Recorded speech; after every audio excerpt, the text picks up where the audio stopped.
Rocío Valareso. Gracias, compañera presidenta, colegas asambleístas. La movilidad humana es posiblemente uno de los fenómenos sociales más naturales del ser humano,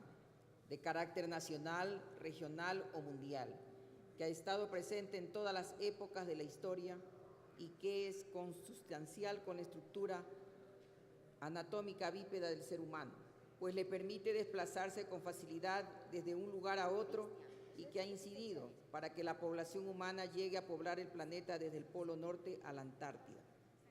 Y hago esta remembranza porque, como todos sabemos, el ser humano, en su condición natural primigenia, nunca observó la existencia de las fronteras para movilizarse, y bajo esa concepción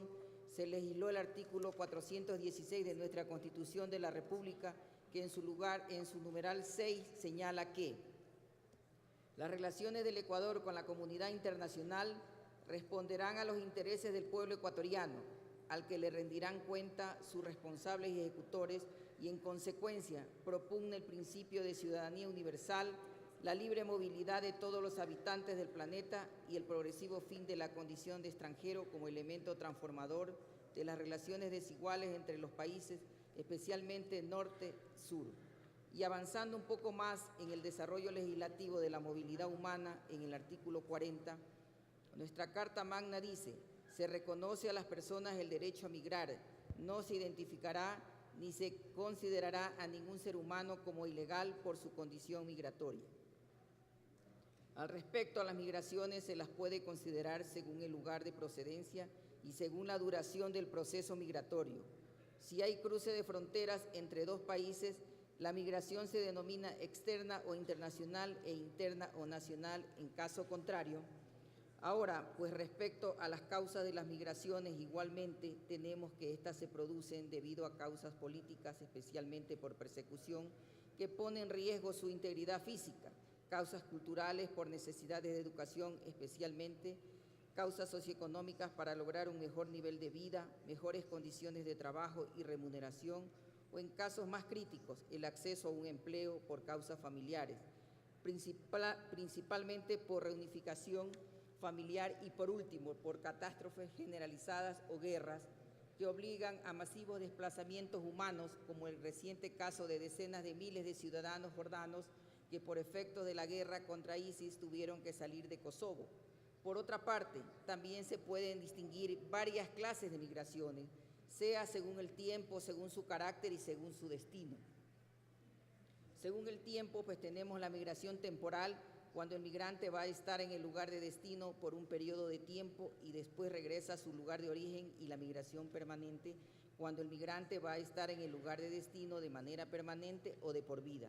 En cuanto al carácter de la migración, tenemos la migración forzada, cuando el migrante parte de su lugar de residencia por situaciones que amenazan su vida o en contra de su voluntad. Por ejemplo,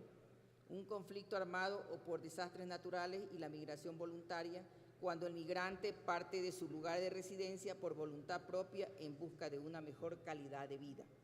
Y por último, respecto de su destino, existe la migración interna, cuando el lugar de destino del migrante es dentro del mismo país, es decir, se traslada a otra región o lugar, y la migración internacional, cuando el lugar de destino del migrante es otro país diferente.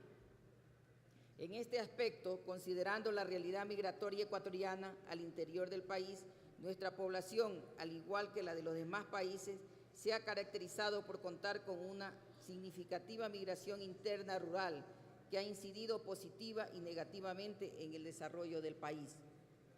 Respecto a la afectación positiva, la migración interna ha posibilitado el desarrollo urbano del Ecuador, que al momento cuenta con grandes polos de desarrollo urbano como Quito, Guayaquil, Cuenca, entre otros grandes conglomerados citadinos. Respecto a la afectación negativa, este se ha producido en razón de que los campos, ante la migración de nuestros agricultores y campesinos, están siendo abandonados, lo que incide en una disminución de la producción agrícola que alimenta a los habitantes de nuestro país y que atenta contra el principio constitucional de soberanía alimentaria previsto en el artículo 281 de nuestra Constitución.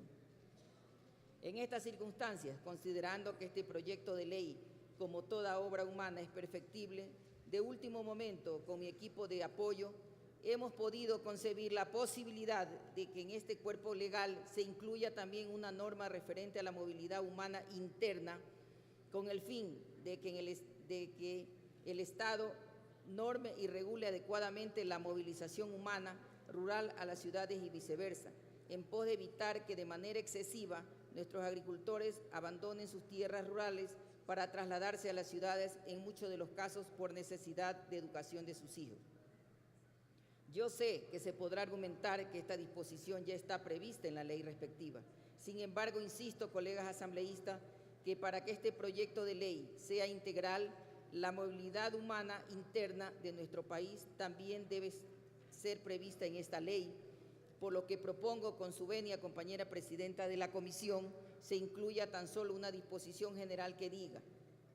el Estado, a través del organismo que planifique el desarrollo del país, arbitrará las medidas necesarias para regular la movilidad humana interna tendiente a incentivar el desarrollo rural en los ámbitos de la producción, la educación, el trabajo, el empleo, la economía, la cultura, entre otros necesarios para el buen vivir, con la finalidad en los índices de población productiva del sector rural con los sectores urbanos. Muchísimas gracias, compañera presidenta.